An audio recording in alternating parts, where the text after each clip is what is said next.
seorang mahasiswi Universitas Islam Negeri Sumatera Utara, UINSU, Medan, berinisial Na, 18, diduga menjadi korban pelecehan seksual.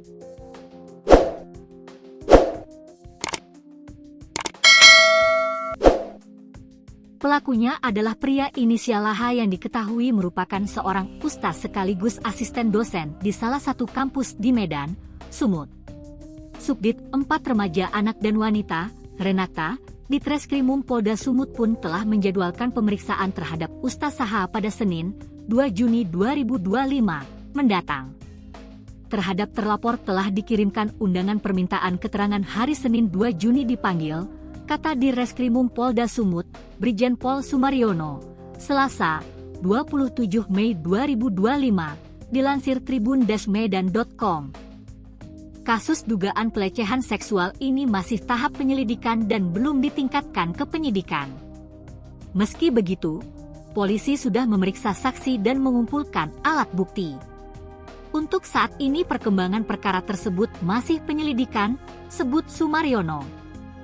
Korban melaporkan aksi bejat H ke Polda Sumut dengan nomor LP B6374/2025 SPKT Polda Sumut tertanggal 29 April 2025.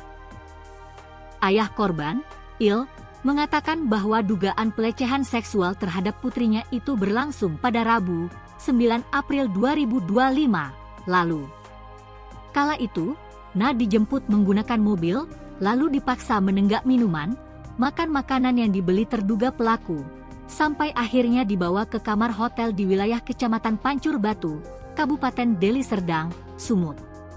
Pelaku ini juga dosen yang masuk di UINSU, sebagai dosen pembantu, tapi juga beberapa kampus di Medan ini dia sebagai dosen tetap juga, ujar Il, Selasa, 29 April 2025, dilansir tribun-medan.com. Na yang tinggal di sebuah indekos mengaku bahwa tiba-tiba ia dihubungi terduga pelaku. AH menelepon dengan mengatakan bahwa ia sudah berada di dekat indekos korban dan memintanya keluar. Karena sudah kenal, korban kemudian keluar menemui terduga pelaku di dalam mobilnya.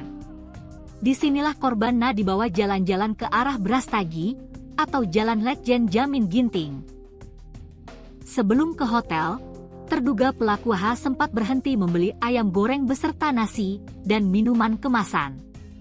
Setelah itu, Na disuruh makan dan disuruh minum, minuman yang dibelinya seperti dipaksa menenggak. Setelah minum, korban merasa seperti lemas dan terduga pelaku mulai meraba bagian tubuh korban mulai dari dada dan organ intimnya sepanjang perjalanan. Setelah itu minuman itu disuguhkan secara paksa ke anak saya sampai tersedak, dan juga disuapin makanan yang ada di tangannya ayam goreng dan sebagainya, kalau tak salah.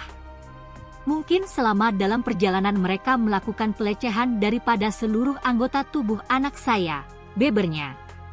Setibanya di hotel, terduga pelaku turun dari mobil untuk berbicara dengan petugas hotel. Kemudian, AH menjemput korban dari dalam mobil dan membawanya masuk ke kamar. Terduga pelaku mulai mendekap, menelanjangi pakaian, mencumbu korban yang saat itu setengah sadar. Meski begitu, korban mengaku belum sampai di ruda paksa karena waktu itu, ia sedang menstruasi. Lanjut ke ketiga kali, kalaulah mungkin tidak halangan, mungkin jadi hubungan badan yang akan dilakukan beliau tersebut. Setelah 3 kali, selanjutnya anak saya dibalikkan posisinya, ungkapnya. Masih berdasarkan penuturan Na kepada Il, korban sempat tertidur dan antara tak sadarkan diri, kemudian terbangun. Korban lalu meminta diantarkan pulang ke indekosnya, dan terduga pelaku menurutinya. Pada pagi harinya, korban baru sadar kalau dirinya menjadi korban dugaan pencabulan dan merasa trauma. Paginya dia baru menyadari, kok aku jadi seperti ini, ucapnya.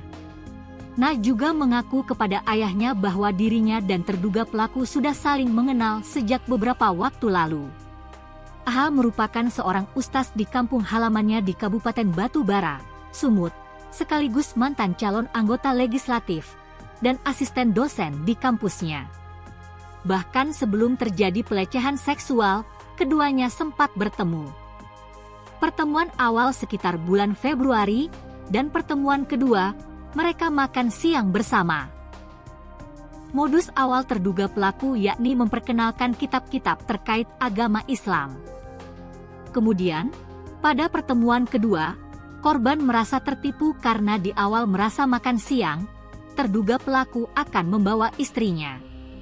Rupanya saat bertemu, terduga pelaku hanya seorang diri.